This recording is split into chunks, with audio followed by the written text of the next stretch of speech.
You've said on one of your tapes that life begins with a newborn when it's born. And so what is there in life in the newborn from inception to birth regarding people who have abortions or... Well, the reason that we clarified it in that way, certainly you don't begin in the moment that you were born. In other words, the physical you didn't begin in the moment that you came out of the mother into the physical air. You are much longer on your way here than that. The energy of the fetus as it is growing, in most cases, now this is not always the case because there are exceptions to this. There are some physical intended beings who are so eager to come forth that their non-physical consciousness becomes a part of the physical experience even while they are still in the womb. But that is rare. Usually the non-physical attention doesn't really turn until well into your fourth or fifth month of physical awareness, actually. The energy that is supporting the physical mother is the same energy that is supporting the physical fetus. What is at the heart of your question? In other words, I just wanted to know when life really starts, when people have abortions, and some people say that there's life there at that time. Well, there is life in everything. There is life in the ant that you crush. There is life in the orange that you eat. So from inception on. And in other words, there is life in everything. And so if you're thinking in terms of supporting life, then physical humans would never eat anything, or you would never walk anywhere. You would never breathe in because there are particles in the air that do not continue to be once they have passed through your breathing mechanism. You see what we're getting at?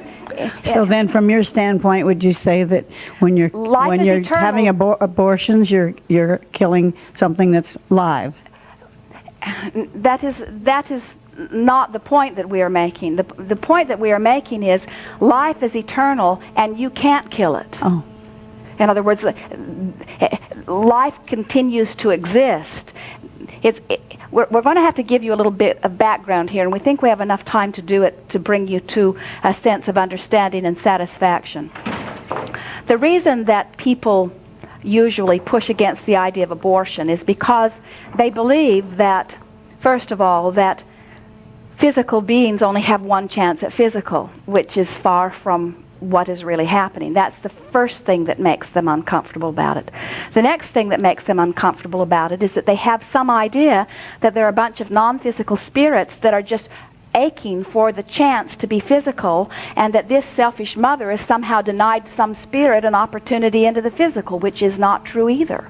The next thing that makes them uncomfortable with it is that they misunderstand the energy and the physical human. Most physical beings believe that there is a clump of physical flesh assigned to a non-physical clump of energy. And so if somebody does something to destroy or stop the clump of flesh from developing, then they have somehow inhibited the opportunity for the clump that they call spirit. And that is not true either. There is a stream of non-physical consciousness that is flowing forth constantly, and there is no abortion that ever stops anything from happening. In other words, it doesn't deprive anybody of anything.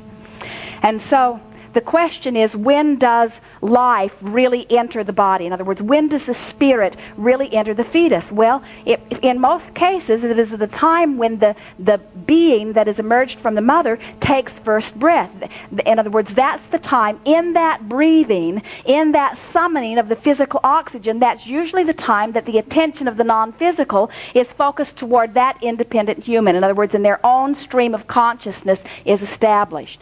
However, Esther has come to understand this more clearly since she has been allowing what we are calling Abraham to flow through her, because she can feel that we are a fluid stream of consciousness. She can feel that sometimes, by virtue of the question that you are posing, that you summon a rather specific segment of this non-physical family or clump called Abraham, and sometimes your question brings a more expansive, in other words, you have felt even here today that some questions are bringing a broader, more general non-physical consciousness, and some of your questions are bringing something more specific. In other words, consciousness is elusive and a little bit hard to understand from the physical experience. But we have to say to you, friends, now we're going to appeal to your logic here just a little bit.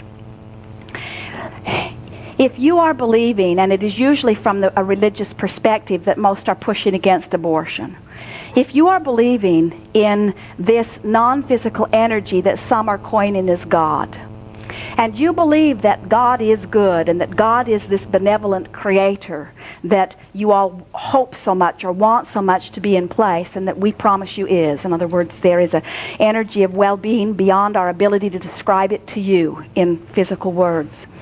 If you believe that, then how would you ever reconcile that which you call death at all? In other words, how do you reconcile the lion eating the lamb or the gazelle? Or how do you reconcile the chickens being slaughtered every day for your dinner? Or in other words, how do you reconcile death when you believe that death is a bad thing? We don't know how you stand it. We don't know how you stand to conclude that there's something wrong with death. In fact, it's so bad that you kill people when they kill people. In other words, we don't know how you reconcile that and live in this world where every day you are surrounded by evidence of death. It's no wonder you're having a struggle with the subject. And what we want you to understand is that nothing is more natural than death unless it is birth. In other words, it's all part of the continuous cycle, and there is no ending to it. It is eternal. It is always coming forth. You don't need to worry about stopping life force, because you can't, no matter how hard you try, you see. As physical humans, you can push against and you can hold as your object of attention things that cause you to vibrate so differently from your source energy that you feel separated from it. But you can never separate from it, because in the moment that you reemerge into the non-physical, you are back again a full participating part of it, back into the relief and release of well-being, you see. Thank you. People push against mostly what they do not understand.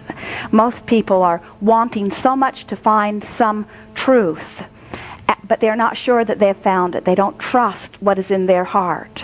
And so somehow they feel more validated in what they've come to know if they can get others to agree.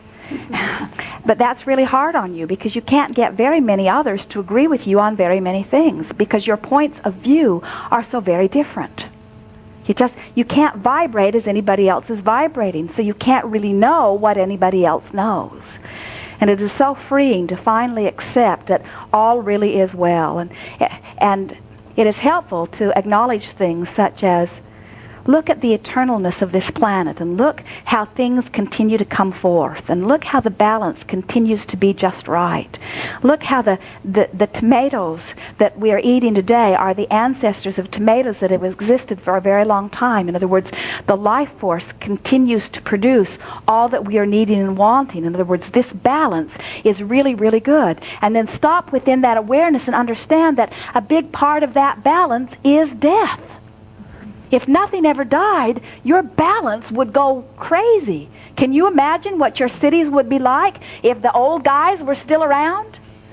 We're not talking about your grandparents or your great-grandparents. We're talking about their great-great-great-great-great-great-grand. You talk about population problems. You talk about housing shortages. In other words, you talk about then not enough water. Your planet is in perfect balance, you see. And all of this is orchestrated from a broader perspective of balance. And if you can just relax and accept that and not push against people who are choosing anything, then you align with that energy and your life goes very well too. Esther stood out on the fence row one day looking off into the bushes for one of her chickens, and she discovered a little pile of fluffy feathers where the chicken had once been. Oh. And in great anger she shouted into the bushes at whatever monster must surely be there. Monster. And we said to Esther, "And what did you have for lunch today?"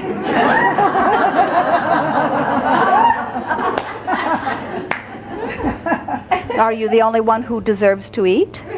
In other words, do monsters not get hungry too? And does not the universe provide for their lunch in the same way it provides for your lunch? Well, Esther said, "I only eat strangers' chickens. Somehow it seems different. But we say the balance is always there. In other words, just relax and acknowledge that balance abounds. Right here.